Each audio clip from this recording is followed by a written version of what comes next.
Mga minamahal kong mga kababayan, sa ngalan po ng aking pamilya, ako'y taus-puso pong nagpapasalamat sa natatanging pagtitiwala na ipinagkaloob ninyo sa akin at sa pagkakataong makapaglingkod bilang isang senador ng ating bansa. Ang tagumpay na aking nakamit ay tagumpay po nating lahat. Para sa akin po, ito ay tagumpay na rin ng pag-iral ng demokrasya sa ating bansa. Isang panibagong yugto na nangangailangan ng nagkakaisang pagkilos para sa kabutihan ng ating bansa. Ang pagtitiwalang ito ay hindi lamang katuparan ng isang karangalan na iginawad sa akin. Higit sa lahat, ito po ay sumasagisag sa isang mahalaga ngunit mabigat na pananagutan.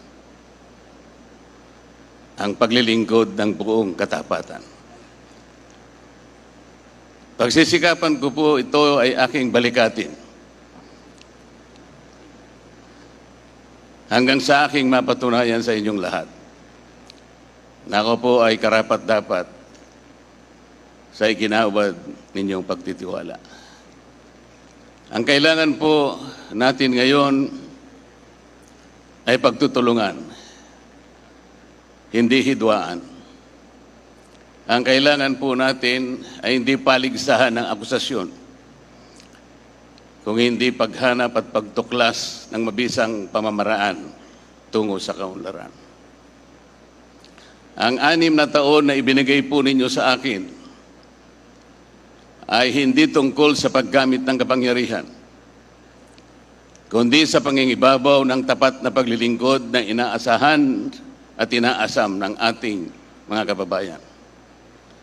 Hindi po ito tungkol sa pansariling kapakinabangan, kung hindi ito ay sa kapakanan at interes ng bawat isang Pilipino. Maraming salamat, Chairman George,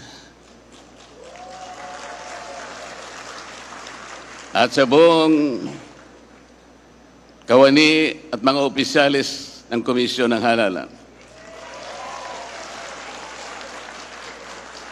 Maraming salamat po sa sakripisyo ng aking pamilya. Magandang hapon po sa ating lahat.